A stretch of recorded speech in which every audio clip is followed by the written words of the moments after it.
Hello and welcome to Total Education Media. This is another lecture on Blade Runner, and tonight we're concerned about Deckard, the character, the main character in the film, our protagonist if you like. We've had a lot of requests to talk about Deckard and try and define his character and work out his role in the film. If you watched the pretext and context video, you would have certainly seen that I discussed the issue about whether Deckard was a replicant or not, and I'd probably like to leave that aside for tonight and focus on some of the characterization and the way he's portrayed. Of course, Deckard's the protagonist because he's the Blade Runner.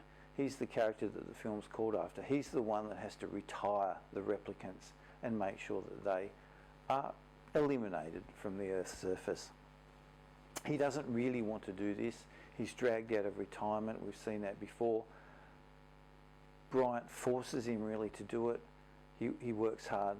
And Deckard's character is modelled on the hard-boiled detective.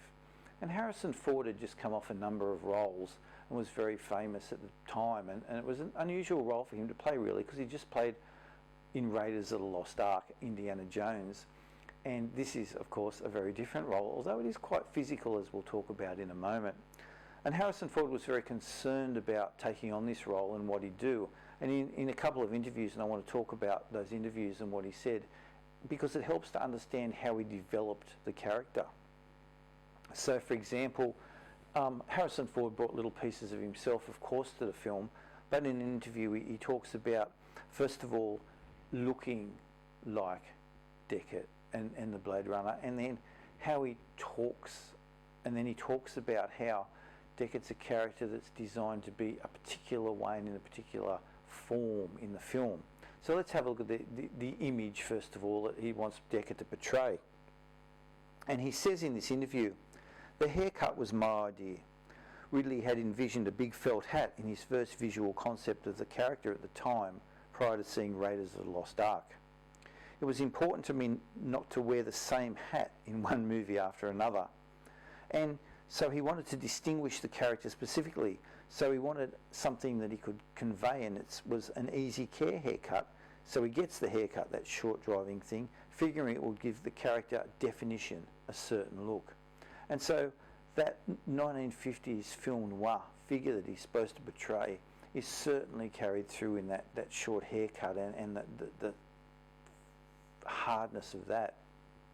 And the other thing is that Deckard's relationship with women is slightly fraught in the film, and as I pointed out in the context video, he's a slightly misogynistic character in many ways, perhaps, depending on how you see it.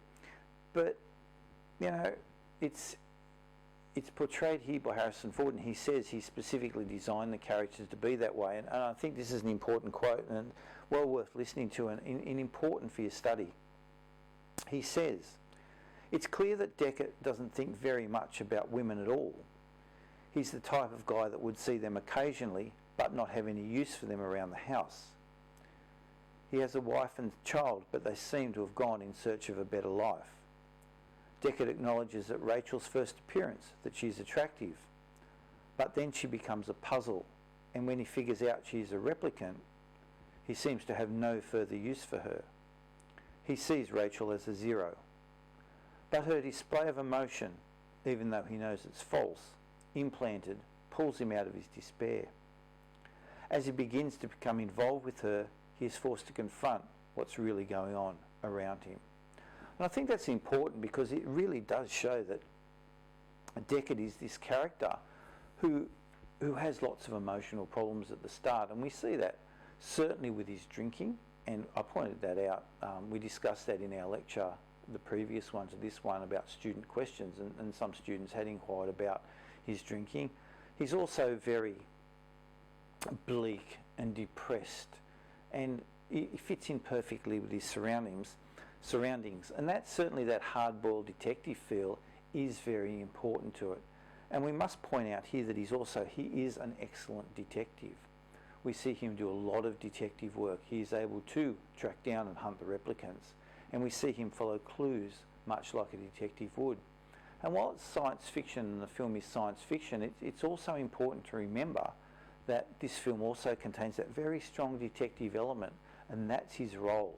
He's the character that sort of carries the film all the way along, and it's him revealing each little bit about each character and how they express themselves to him that guides the audience in many ways into dealing with the big question that the film asks: what is it to be human, and what makes us human in many ways. And he's the person that drives that thing. And let's have a look at that. For example, one specific example, when Leon comes after him and he's so angry. Now, a replicant's not supposed to have emotion, but Leon certainly shows lots of emotion in that, because he is so angry that his girlfriend's been killed by Deckard, and he's really out to get Deckard. And we see the physicality of that anger expressed clearly. And he comes after Deckard in such a strong, emotional way. And it's that point, and his love, and Leon's love of the photographs, we then begin to understand how emotion has built up with them, and they have developed human characteristics, and we wonder just how far this could go. And I think so that's an important part that Deckard plays in the film. What else is there about Deckard? Well, he certainly changes his attitude towards the replicants, and we saw a touch of that in the quote that I read from Harrison Ford. And he certainly does change his attitude towards Rachel from one of certainly disdain at the start, and I would say disdain when he finds out she's a replicant, to one of love at the end when he escapes with her, and we hope and we don't know, and that ending where we don't know if they're going to have a future, and the termination dates and all those sorts of things sort of end the film on a bleak note, but perhaps there is a little bit of hope there. And really that's for you to make up your own mind when you watch the film. But getting back to our point, he does change his attitude towards the replicants, especially at the end. Roy saves his life, for example, and we see him develop a changing attitude. He begins to see them not as skin jobs, but as maybe not people, perhaps, for him in his position, but certainly as people, replicants with human characteristics. And he certainly understands Roy's sense of loss and and when he's about to drop off and Roy saves him, he certainly then understands about Roy's lust for life. What else does he do? He is a character that shows us the city as it is. Because he's a detective, he's able to move through all the echelons of society. So we see him at the start in the street, and certainly that streetscape is one of crime in many ways. It's bleak, it's dark, it's raining, it's overcrowded. We see little people moving around looking at bits of cars, and we get the sense that it's quite a seedy world and there's not much hope, and we see the signs for off-world coming all the time, and all the people that can get away would get away. It's just that sort of place. Yet Deckard's able to move up to the middle classes as well, and he's able to hang around in the bar, for example, and yet he's also able to access Tyrell, probably the richest man on the planet. So we get to see the whole landscape of humanity that's left on Earth, and that's another part of Deckard's role, where really Scott can use him to expose and express different levels in society and what those levels are. And really with Eldon Tyrell, he exposes him as nearly as corrupt in a different sort of way to the people who are poor, because Tyrell has really, his whole life has no moral or ethical code. It's all about the science, it's all about the commerce and what the science and the commerce can do. So that's another thing that Deckard does. Deckard also is able to convey his own sense of emotion, and we feel he develops as a character himself. And if we understand that, even if you take the role that he is a replicant, or you don't take the role that he is a replicant, it doesn't really matter. He changes in many ways throughout that film, and certainly with Rachel at the end, even though we sort of consider it's a hopeless, in inverted commas, love or whatever you like, there's a sense of him trying to do what Roy was doing for the other replicants in many ways. And I think that's important, that we see him change in those ways. We also see him show what the other replicants have, and that's the development of those dreams and memories, and I think that's also an important thing. We see him, they're very human concepts, aren't they? And they're what make us human, that the sort of hopes that people have and the dreams that people have, and the memories that have been implanted in Rachel, for example, would create hopes and dreams for her.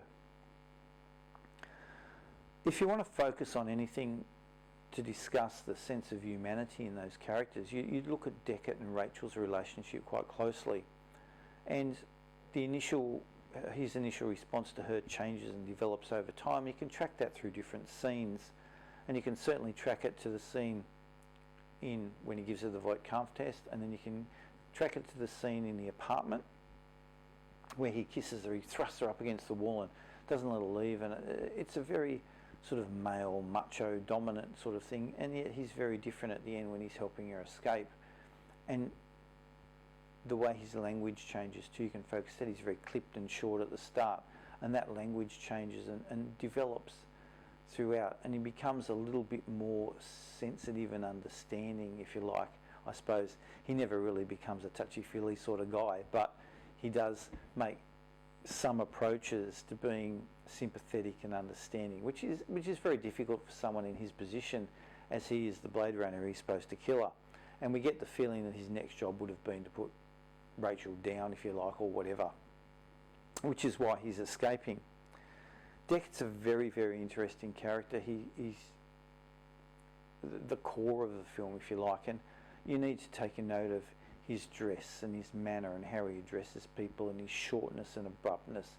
He's very efficient and businesslike, but he's also very isolated and alone, and that goes back to the fact that he has no friends. His job is to eliminate people, basically, or eliminate replicants. It's not a job that engenders a whole lot of happy-go-lucky feelings, if you like, and so he's retired from that, and he's dragged back, and not even, we see him with the police, but he's not really friendly with them either, and he lives alone. He lives in a rundown place. He eats on the street. He's that lone, isolate figure, and that's really helpful in the film because he doesn't have those attachments, which means he can go and do all the things that he does. But it also adds colour and blend to his character, and it does give him the opportunity to fall in love, if you like, in inverted commas, with Rachel and explore those different ideas. I think also that the role itself is a very physical one, and it is an engaging role in many ways in that physical sense. Harrison Ford has to do a lot of fighting in the film, if you like, and so that sense of his toughness and hardness, he has to keep going despite being beaten up by these replicants. And even if you think of him as a replicant, he may not be that strong physical type of replicant that they are, but he certainly has the drive to keep going. He gets beaten up badly by Leon and he's rescued. He gets sort of beaten up slightly by Pris, if you like, and then Roy certainly gives it to him big time, and he's very lucky to survive that. And so there's all these scenes where he has to keep going and does keep going, and he's sort of driven in that way to fulfill his job because his life's hollow without that job, and there's really not much else there for him. He's a lone character. There's no sort of counterpoint to him in the film. I mean, if you look at polar opposites, you could take Tyrell and Roy, but as a character, Deckard stands very much alone, and that's the role. That's that going back to where we talked about film noir at the start. No friends at the start, nothing there for him, hollow, empty, displaced sort of life. The perfect person to play that role. What else do we need to look at? He thinks that the image of the detective is important, but the gun plays a big role in his life as well. Okay, so you've got that male dominant, the power of the gun is very important to him, and we see him use it. And so as a symbol of what Deckard is, I think if you want to talk about symbols and techniques in that sense, the gun plays a very significant role. It's not just the uniform and the outfit. Well, I think that pretty much covers Deckard and his role and attitude in the film. And you need to think about clearly some of the scenes and the techniques that Ridley Scott uses to portray Deckard. Take one or two scenes, take an action scene, take a couple of close-ups, and take that end scene and show that how he comes to change his ideas and change his perception, and that alters our values of how we see the replicants, and adds to our general knowledge of what is human and the question of humanity in itself. That's all from the Total Education Media Centre from this lecture. Don't forget to press the like button down below. Go and visit our website. Please do watch the other videos in this series. It'll help you with your studies. Thank you.